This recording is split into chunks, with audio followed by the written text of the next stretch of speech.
안녕하세요. 이번에는 공상과학 같은 뉴스가 나왔죠. 네, 일론 머스크가 뇌와 사물을 연결하는 뉴럴링크사를 이제 통해서 발표를 했는데 6개월 안에 인간 두뇌에 컴퓨터를 이식하려고 한다라는 이제 깜짝 발표를 합니다. 칩을 심는다는 얘기인데요. 6개월이라는 거는 머스크의 역사를 봤을 때 마음의 시간인 거고 그만큼 오래 고생하지 않아도 된다. 비상장 회사인데 여기 와서 함께 일해서 스톡옵션을 받아볼 인재를 모집한다. 이런 구인 광고성 대사를 했었습니다. 인재를 모으기 위해서 어떤 회사인지를 이번에 자세히 보여줬거든요. 2년 전보다 훨씬 더 많이 발전한 모습을 보여줬습니다. 그러면 어떤 점들이 충격적이었는지 한번 보도록 할게요. 머스크가 직접 소개한 거는 원숭이가 키보드를 쳐서 의사소통을 하는 장면입니다. 아직은 노란색을 따라서 타이핑을 하는 정도거든요. 하지만 게임도 할 수 있고 나중에는 글자를 연상할 때 나오는 신호를 읽어서 입력하는 거를 연구하겠다 이렇게 말을 했습니다. 어디까지 발전을 했었냐면은 원숭이가 이렇게 can I please have a snack이라고 타이핑을 해요. 물론 이거는 이제 노란색을 따라가면서 추적을 한 거예요. 원숭이가 정말 자기 생각을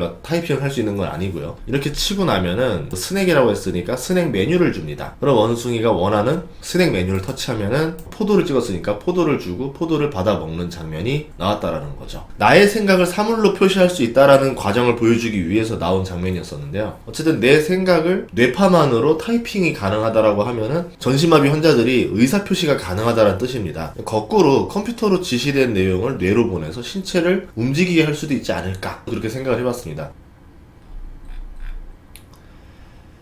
근데 이 원숭이 실험이 뇌파로 게임을 하는 기술은 다른 과학자들도 연구해낸 결과물이라는 이야기들이 있어요. 2014년 네이처 메소드에 기재된 기술을 보여준 거다 말한 과학자가 있었거든요. 뉴럴링크를 시각적으로 보여주기 위해서 원숭이로 시선을 끄는 게 아닌가. 이 실험을 위해서 원숭이 6마리가 안락사당한 문제가 올해 2월 달에 나왔었습니다. 한 마리는 접착제로 인해서 사망했고 한 마리는 기기 전류 고장으로 사망했고 4마리는 감염으로 안락사했다. 뉴럴링크를 뇌에 이식하는 과정에서 부작용이 아직은 존재하는 거 아니냐 이렇게 볼 수 있습니다. 시간이 지나면 이런 문제는 이제 더 늘어나게 될 거고 연구를 진행하기 어려울 수도 있어요. 윤리적인 문제에 계속 부딪히기 때문에. 어쨌든 이 뉴럴링크를 조금 더 개선을 했어요. 어떻게 했냐면 두개골을 열어요. 뇌 상단부에다가 이 칩을 심습니다. 그리고 가느다란 실 같은 게 있잖아요. 이거를 각 뇌 부분들과 연결을 해주는 거예요. 이게 뉴럴입니다. 신경들이에요. 이걸 연결해줘서 뇌파로 통제가 가능하게 만드는 거죠. 예전에는 이 링크를 왼쪽처럼 신체 외부로 빼는 방식이었기 때문에 감염으로 사망한 게 있었다. 그런데 이번에는 외부로 빼내지 않고 머리 위에다가 심기 때문에 이 동그란 칩이 신호를 전송할 수 있다는 겁니다. 한마디로 머리 위에다가 블루투스 단다는 얘기인데 전송뿐만 아니라 신호를 받아서 뇌를 제어할 수도 있지 않을까. 왜냐면 계속 보낸다는 얘기만 해요. 하지만 반대로 내가 받아서 움직일 수도 있는 거거든요. 이런 것들도 한번 고려를 해보면서 봐야 되지 않을까 싶습니다. 영화 킹스맨이라는 게 있었죠. 그 개념과 많이 유사를 한데요. 악당이 사람들 뇌에 칩을 심을 거를 권유하고 이를 조종하는 내용에 맞서는 킹스맨 이야기 영화인데 뉴럴링크에 대한 반감이 상당할 거라고 봐요. 사람들이 이 영화를 많이 봤기 때문에. 실제로는 그 베르나르 베르베르의 소설 뇌를 현실화한다라는 발상인데요. 흥미로운 관점 정도로만 보는 게 좋지 않을까. 만약에 이게 진짜로 된다라고 그러면은 진짜 세상이 뭐지? 너무 헷갈릴 것 같아요. 이를 의식해서 그런지 뉴럴링크도 이 기술은 척수마비 환자들한테 도움을 줄 수 있다는 걸 많이 강조를 했어요. 그러니까 연구의 정당성을 말하는 프리젠테이션이었다. 척수가 손상된 사람들도 전신운동 기능을 회복할 수 있다라는 이야기는 많은 사람들한테 희망을 주는 얘기잖아요. 이 얘기도 합니다. 시각장애를 가진 사람들도 앞을 볼 수 있다. 앉은 자가 일어서고 장님이 눈을 떤다는 얘기인데 미국의 식품의약국 FDA에다가 임상실험을 위한 서류도 모두 제출을 했다라고 합니다.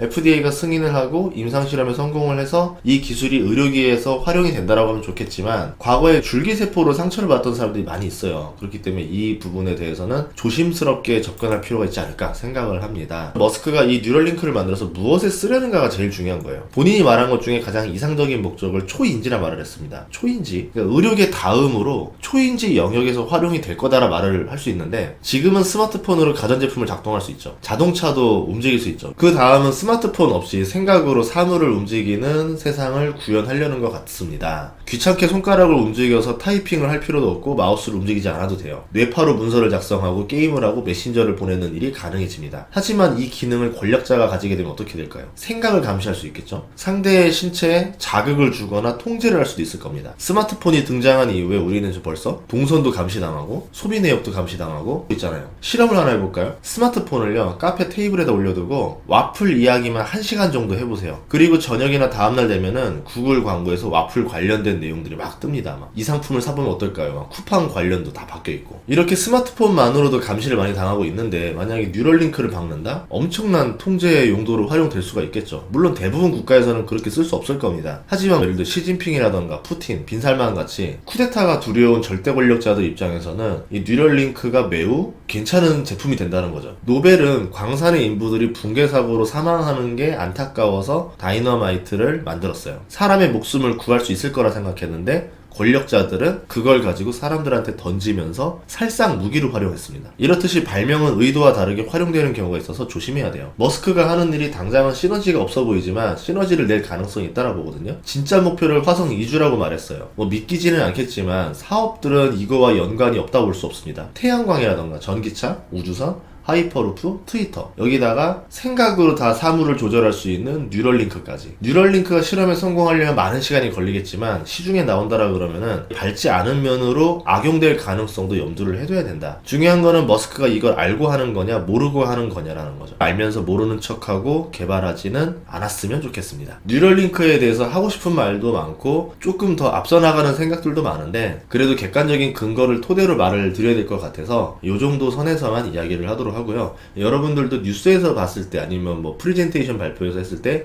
긍정적인 면들만 보지 마시고 어두운 면으로 활용되면 어디까지 활용될 수 있을까, 아니면은 대체 이 프레젠테이션을 왜 하려는 의도를 가지고 있을까 보시면 좋을 것 같습니다. 다음 시간에도 좋은 정보로 찾아뵙겠습니다. 구독과 좋아요, 알림 설정 부탁드릴게요. 고맙습니다.